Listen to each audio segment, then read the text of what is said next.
Good morning, everyone.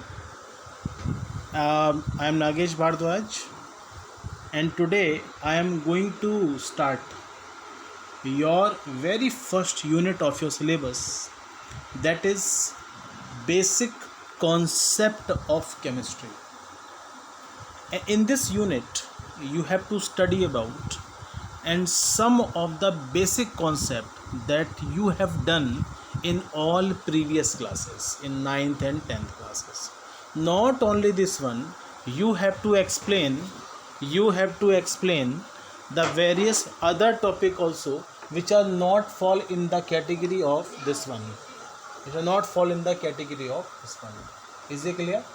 तो सबसे पहले जो सबसे बेसिक टर्म हम बेसिक कॉन्सेप्ट के लिए यूज़ करेंगे उसका नाम है दैट इज़ मैटर.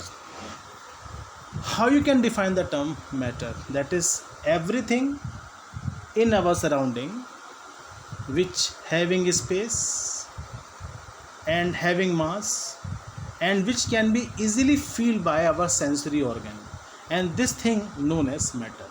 मैटर कोई नया वर्ड आपके लिए नहीं है. इन लोअर क्लासेस आपने मैटर की डेफिनेशन को कवर अप किया है. तो इसी मैटर को स्टडी करना हमारा एक इम्पॉर्टेंट पार्ट होगा इस चैप्टर के अंदर. तो सबसे बेसिक अकाउंट में इस चैप्टर की बिगिनिंग में हम इसी मैटर को क्लासीफाई करने की कोशिश करेंगे. क्लियर? सबसे पहले ये बात आती है कि हम इस मैटर को किस तरीके से क्लासीफाई करें. तो मैटर को क्लासीफाई करने के हमारे पास दो तरीके होते हैं. एक होता है फिज़िकल क्लासिफिकेशन और दूसरा होता है हमारे पास केमिकल क्लासिफिकेशन.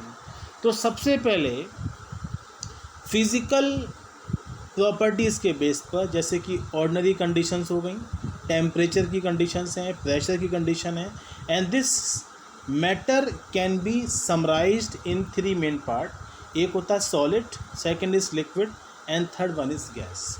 आपने क्लास 9th में दो और टर्म्स भी स्टडी करी हैं, that is Bose Einstein condensate and plasma. But these are not true states of the matter, but actually the solid, liquid and gases are the true states of matter, जिनके बारे में आपने पहले भी क्लास 9th के अंदर स्टडी किया है. Is it clear? अब मैं ये लेता हूँ कि how this complete matter can be classified. तो मैटर को क्लासीफाई करने के जो दो तरीके आपके सामने आ रहे हैं, उसमें सबसे पहला आता है फिज़िकल, जिसके बारे में मैंने बात करी. सॉलिड आपके लिए फैमिलियर टर्म है, लिक्विड आपके लिए फैमिलियर टर्म है, गैसेस आपके लिए फैमिलियर टर्म है. अब बारी आती है how this matter can B classify on the basis of the chemical composition. And on the basis of the chemical composition सारे के सारे मैटर को हम दो कैटेगरी में डिवाइड करेंगे. One is pure substance and the second one that is mixture. And these chemical classification, जिसके base पर सारे के सारे प्योर सब्सटेंस दो तरह के होते हैं. एक होता है होमोजीनियस और एक होता है आपका heterogeneous. Clear?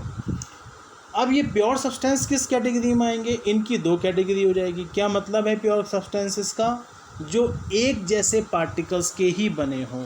And this pure substances are made up of, they can be classified in two main type. One is element and second one is compound.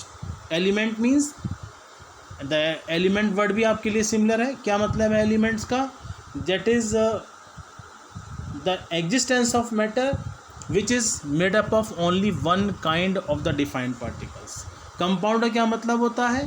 अगर एक से ज़्यादा element, may be two or more element, एक definite proportion में अगर आपस में combine करते हैं तो they will combine to form these compound. Is it clear?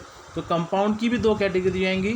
एक होते हैं इनऑर्गेनिक कंपाउंड, आपने पढ़ा है, जो कार्बन के अलावा किसी और एलिमेंट के बने हों, और एक होते हैं आपके organic compound which are made up of only carbon. The essential constituents of all organic compound is carbon, और कार्बन के अलावा और भी एलिमेंट प्रेजेंट हो सकते हैं. क्लियर? अगर मैं हेट्रोजीनियस सब्सटेंसेस की बात कर रहा हूँ तो इसमें दो कैटेगरी आएंगी. एक आएगा होमोजीनियस और एक हेट्रोजीनियस, जो मिक्सचर की कैटेगरी में आते हैं. तो this is the basic classification, जिसके बेस पर आप मैटर को क्लासीफाई कर सकते हो. क्लियर? अब यहाँ पर एक इम्पॉर्टेंट टॉपिक ये है कि in what way this mixture and compounds are differ from each other.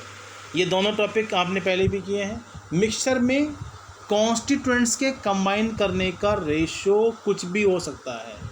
आपने सपोज़ एक बेसिक बीकर के अंदर कुछ क्वांटिटी सॉल्ट की ले ली, कुछ क्वांटिटी सैंड की मिला दी, तो उनको मिक्स करने का कोई भी प्रपोर्शन नहीं है, so they are counted as a mixture.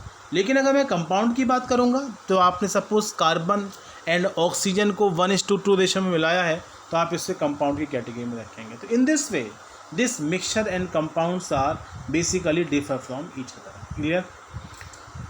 अब इसी चीज़ को आगे बढ़ाते हुए मैं जिस नेक्स्ट डेफिनेशन पे आ रहा हूँ, क्योंकि एटम एंड मॉलिक्यूल्स। अब एटम का मतलब क्या होता है? एटम किसी भी मैटर की सबसे प्रिमिटिव, मोस्ट फंडामेंटल यूनिट होती है। And this atom is made up of 3 subatomic particles you have done in the lower classes, that is electron, proton and neutron. तो एटम की डेफिनेशन भी आपके लिए कोई नहीं है। Is it clear? And what are molecule? When the two same type of the element when combined together, so they will combine to form the molecule there. Is it clear?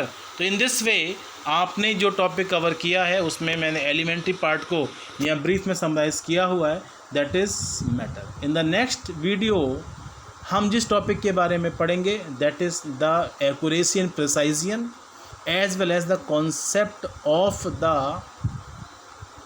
Significant figure. Is it clear? Thank you.